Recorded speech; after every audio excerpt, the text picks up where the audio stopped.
So what's up guys, for today's video mag-unboxing tayo ngayon ng DJI Air 2. At ang pinakaunang makita natin dito is yung manual kung paano natin ikakabit or paano natin siya i-connect sa cellphone natin. At ito na nga yung drone natin guys. So meron siyang 20 megapixel sa camera niya at yung battery niya dito is naka-removable siya. At ito rin yung remote niya. Ito yung pinaka-controller sa lahat. At dahil nga bago yung drone natin, so hindi pa tayo expert dito, pero pag-aaralan natin to. Yung bilog na pinipihit na yan guys is kapag nagzo-zoom ka, meron naman kapag nagka-capture ka.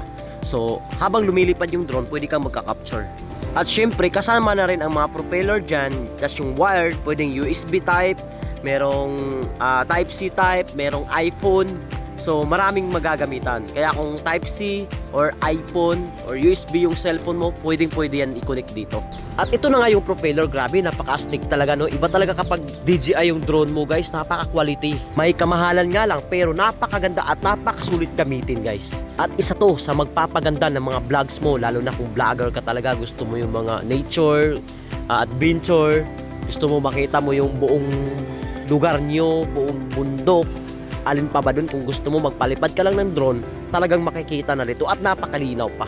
So di ba, napaka-astig talaga. So mamaya i-reveal ko to kung magkano ko to nabili. After nga dun, kinabit ko na nga dito ang propeller. So meron siyang libreng 4 na propeller. So kapag nasira yung 4 na propeller na yan, so pwede mo siyang palitan ng bago kasi meron ka pa ng reserva. At ito na nga yung kabuuan niya guys, nung na-assemble ko na siya. So kailangan ko na lang dito yung cellphone ikabit para ma-connect na natin siya. At ang wire na yan ang magsisilbing connection ng cellphone natin para makita natin kung gaano kaganda ang view at kung gaano na kalayo ang inabot ng drone natin. Siya nga pala guys, bago kayo mag-connect dito, kailangan nyo muna mag-download ng DJI Fly na app para ma-connect mo siya. Yun, yung pinindot ko na yun. At para malaman na nagkalibrate na siya guys, so kailangan nyo munang i-on yung drone. At paano i-open ang drone? 1 short press, then 1 long press. At ganun din sa remote guys. 1 short press and 1 long press para mag-calibrate na talaga siya. After niya, nung nagkaroon na tayo ng connection, makikita na natin dito sa cellphone natin na gumagana na yung camera at naging connected, nag-calibrate na siya sa drone natin into cellphone natin. Diba?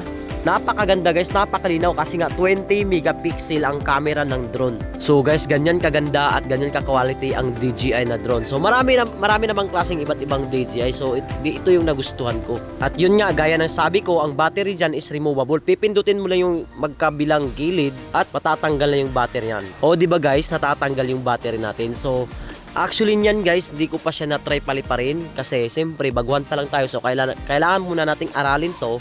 At gusto ko talagang i-explore kung gaano at ilang meters ang kanya niyang abutin. At gaya nga dun sa napapanood ko, kaya daw abutin ng 600 meters ang layo nito. So, sa mga nagtatanong pala guys, ang price nito is nagkakalagang 57,000 lang naman.